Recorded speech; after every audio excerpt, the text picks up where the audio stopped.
Je suis venu vous parler de deux jeunes filles, deux sœurs, dont la vie a changé grâce à la musique. Yasmine et Oumaïma, qui ont aujourd'hui 13 et 15 ans, habitent un quartier prioritaire de la ville dont je dirige le conservatoire. Alors les quartiers prioritaires, ce sont des secteurs urbains, comme on les appelle en France, où les difficultés économiques et sociales sont là, où les fins de mois sont difficiles, mais où les personnes sont aussi dignes et méritantes qu'ailleurs. Mais dans ce quartier, on s'inscrit peu au conservatoire.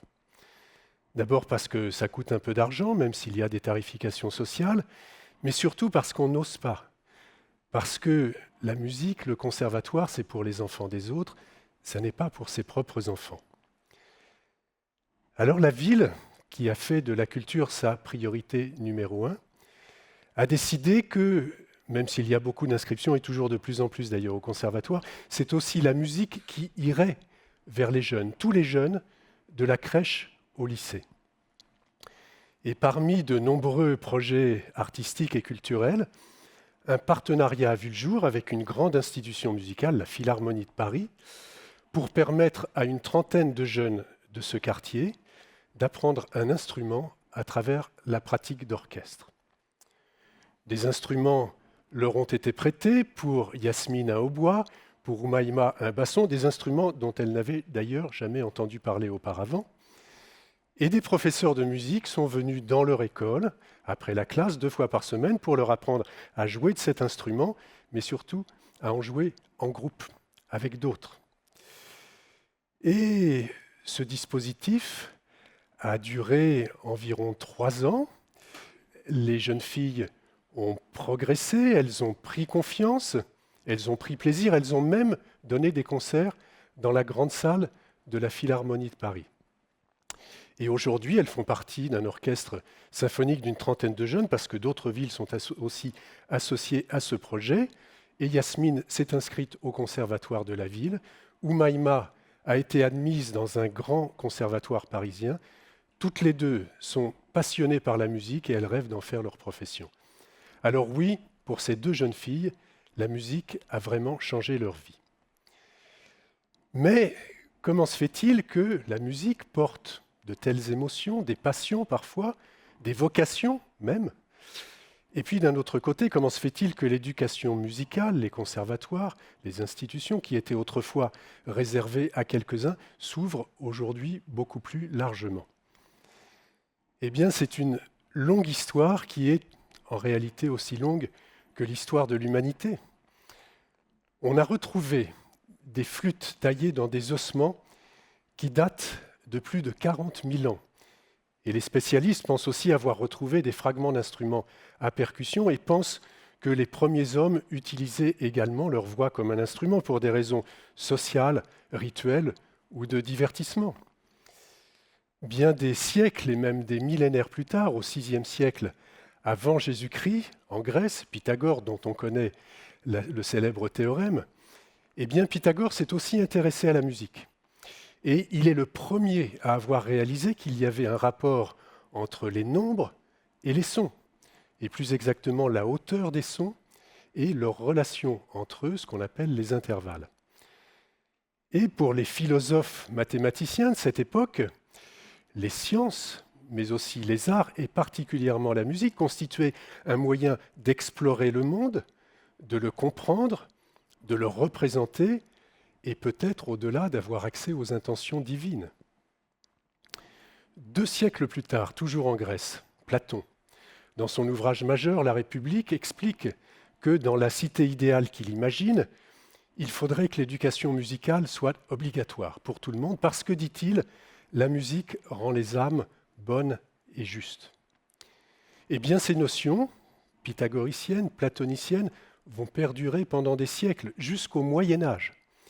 Et à la charnière de l'Antiquité et du Moyen Âge, un philosophe romain et chrétien, cette fois, Boès, écrira dans son ouvrage De Institutione Musica qu'il y a selon lui 3 sortes de musique.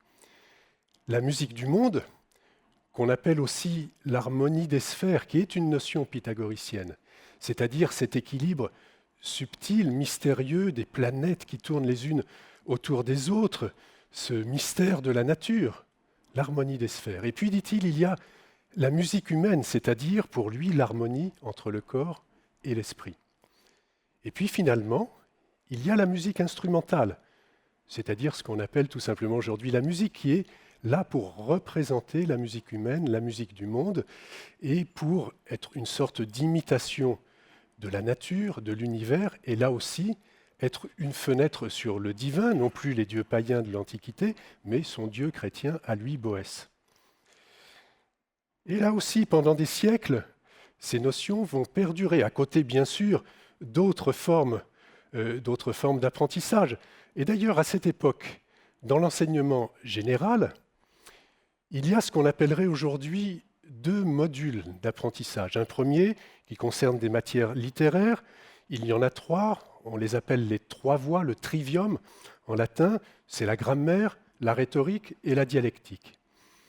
Et puis le deuxième module, ce sont les matières scientifiques. Alors, il y en a 4, c'est ce que vous voyez derrière moi, le quadrivium. Il y a la géométrie, il y a l'arithmétique, il y a l'astronomie, ben oui, les sphères, les planètes. Et la 4e science, c'est la musique, qui est considérée comme une science pour les raisons que je viens de vous expliquer d'exploration, de compréhension du monde. Et ces notions vont perdurer à nouveau pendant des siècles, à côté d'autres formes, bien sûr, d'apprentissage, et heureusement, des formes populaires, la transmission orale, du divertissement pour les simples comme pour les puissants. Mais 12 siècles après Boès, chez le grand Jean-Sébastien Bach, on retrouvera à la fois cette dimension scientifique de sa musique. On dit qu'une fugue de Jean-Sébastien Bach, c'est aussi complexe et logique qu'une équation. Et puis, Jean-Sébastien Bach lui-même dira de son œuvre qu'elle est entièrement dédiée à la gloire de Dieu. Vous voyez donc comment ces notions, à travers les siècles, perdurent. Mais les temps changent.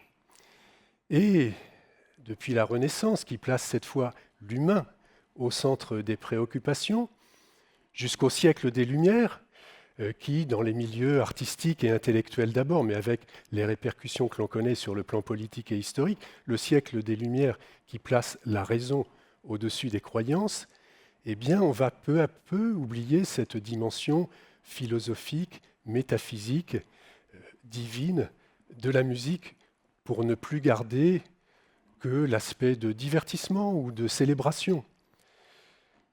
Mozart, qui est sans doute le compositeur classique le plus célèbre au monde, Mozart n'était qu'un domestique au service du plaisir du prince archevêque de Salzbourg. Mais Mozart, conscient de son propre génie, en souffrira et finira par partir. Et en partant de chez ce prince archevêque, Colloredo, il commencera à émanciper avec lui le statut de l'artiste. Et d'ailleurs, de qui se souvient-on aujourd'hui? De Mozart ou de Colloredo?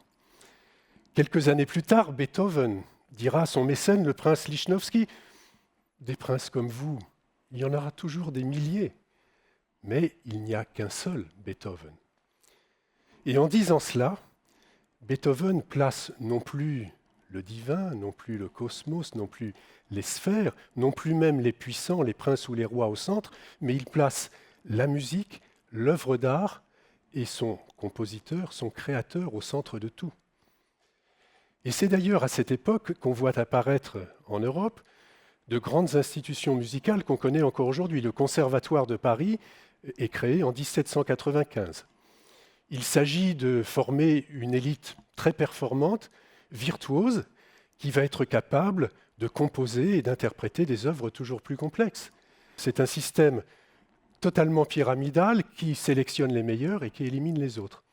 Et c'est sur ce modèle pyramidal que va se construire l'éducation musicale tout au long du XIXe siècle et durant une bonne partie du XXe. Mais là aussi, les temps changent. La démocratie s'installe peu à peu en Europe.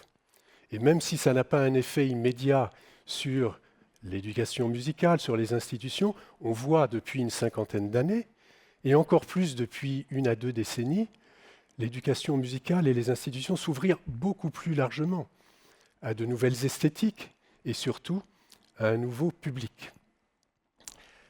Et précisément, j'y vois 3 raisons majeures. Il y en a d'autres, bien sûr, mais la première, c'est que c'est une légitime aspiration des populations à accéder à une éducation musicale de qualité et à des institutions jusque-là réservées à quelques-uns. La deuxième raison, c'est que là aussi, depuis quelques décennies, des études scientifiques démontrent toujours plus précisément l'impact très positif de l'éducation de la musique, non seulement bien sûr sur les compétences artistiques, mais aussi sur le développement du cerveau, sur l'apprentissage du langage, sur le développement psychomoteur, sur l'éducation des jeunes, sur l'intégration des personnes en situation de handicap, sur le lien social, parce que quand on fait de la musique ensemble, on s'écoute, on se respecte, on accepte la différence de l'autre. Et même pour des raisons de santé et de bien-être. Et puis la troisième raison, elle concerne les politiques publiques. Et bien sûr, il est bien normal de vouloir développer des institutions, une éducation musicale pour faire rayonner sa ville, sa région, son pays. Mais face aux difficultés croissantes que connaît notre société, les crises économiques et sociales, l'individualisme, le communautarisme, la violence et désormais le spectre du terrorisme et de la guerre, eh bien, de plus en plus de responsables politiques en Europe se disent que, bien sûr, la musique n'est pas la solution à tout, mais la musique et l'éducation musicale constituent une partie importante de la solution par le lien que cela permet entre les individus et par le fait de recimenter une société qui, par ailleurs, se fracture. Alors, la boucle est bouclée. Et on comprend mieux maintenant pourquoi la musique à la fois porte de telles valeurs depuis si longtemps, depuis des millénaires, et en même temps pourquoi aujourd'hui c'est la musique qui va vers Yasmine et Oumaïma. En réalité, la musique nous accompagne depuis l'aube de l'humanité, dans nos moments de joie, dans nos moments de peine, de manière intime ou collective. Elle porte des valeurs spirituelles très fortes, on l'a montré, la philosophie, la métaphysique. Et en même temps, elle porte des valeurs humaines extrêmement puissantes, comme cette merveilleuse musique du 23e concerto pour piano de Mozart. Ce sont des valeurs qui nous permettent à la fois d'exprimer, de ressentir et de partager des émotions.